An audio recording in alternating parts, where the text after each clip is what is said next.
Hello Philippines! Hello world! What? Charot! Wala pala ako sa beauty contest. Nani? Sa mga oras na to ay busy na naman kami sa pagpiprepare ng mga bulaklak para bukas po yan. Gabi na kasi dumating yung delivery niya. Kailangan naming linisin. Kasi kapag bukas pa namin yan lilinisin, magagahol kami sa oras, hindi kakayanin. Kaya dapat ipiprepare muna siya ng gabi. Kasi minsan, nandiyan na yung magpipick up, hindi pa kami tapos. Marami pang proseso ang dapat gawin.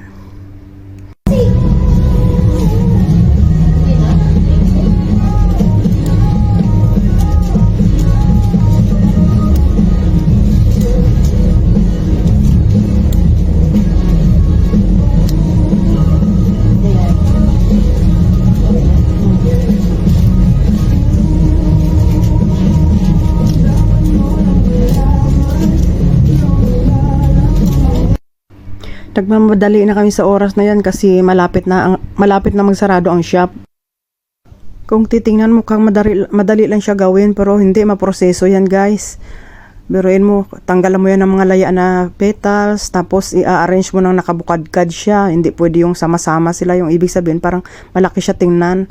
Tapos lalagyan mo pa yan ng tissue na basa sa ilalim niya, sa pinagputulan para hindi malanta agad sa biyahe. Kasi minsan malalayo ang pinagdadalhan yan eh.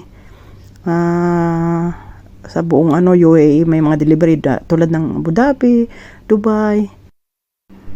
Tapos ang packaging niyan may mga message pa na kailangan i-print, kaya mabusisi siya. Hindi siya madali, minsan sumasakit ang ulo ko eh.